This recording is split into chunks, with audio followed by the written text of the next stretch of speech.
What's up guys, Mickey Motions here, and this is a Formula 1 2011 commentary. And in this video I'm going to talk about safety in motorsports, following the two deaths of Dan Weldon and Marco Simoncelli. But before I talk about that, I just want to say I'm using no driving aids before people start moaning about me using driving aids. I will talk about how I become really fast and why I have much more traction.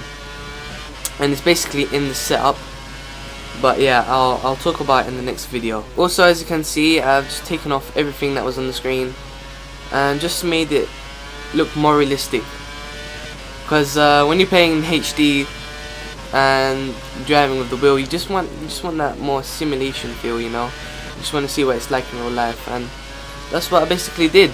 So yeah, I hope you guys enjoy it. It was something a little bit different for me, but yeah, I really should get used to this more, especially driving in this view, because lately I haven't really been driving in the cockpit view, and I really should practice, because to drive professionally, usually they might make you drive in cockpit view. I think, well, there used to be an R factor anyway. I don't know if they can do that in Formula 1, but still. So as you can see, I'm driving with Jenson Button with his McLaren, and this is a wet race, and it's quite difficult with you know, driving with no aids, but the setup did help me quite a lot, to be honest. Nevertheless, it was still quite difficult having to control my driving, make sure I don't spin off in corners. So back to the topic of motorsport. So first off, I want to talk about Dan Weldon and IndyCar. It was quite tragic to see Dan Weldon die. He was quite a legend in IndyCar.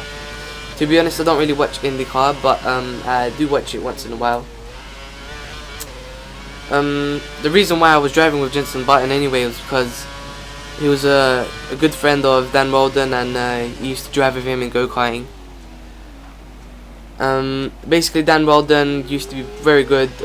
He won a championship in IndyCar, which is like an equivalent in the Formula 1 World Championship. And there was basically this race where there was like over 30 drivers, which was quite ridiculous. In Formula 1, like 24 drivers. And yeah, it was in an oval track, which made things even worse. There's no room for error. Everybody's going flat out.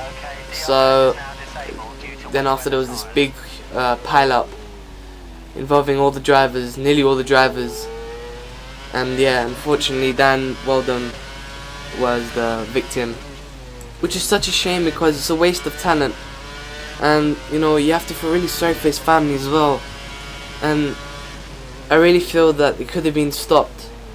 This whole accident could have been stopped if the bosses could have listened to the drivers, because even the drivers said that there was too many cars on the track.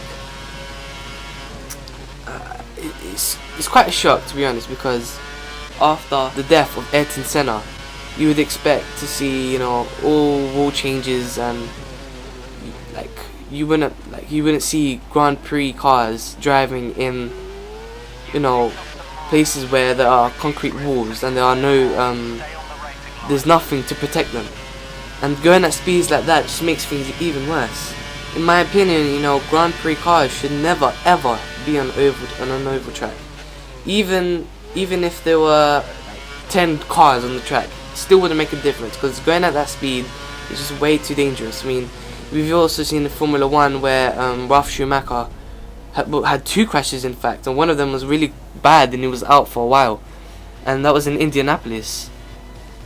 And you know, they weren't driving in an oval track, but it was part of an oval track, and he crashed in that part of an oval track, crashing into a concrete wall.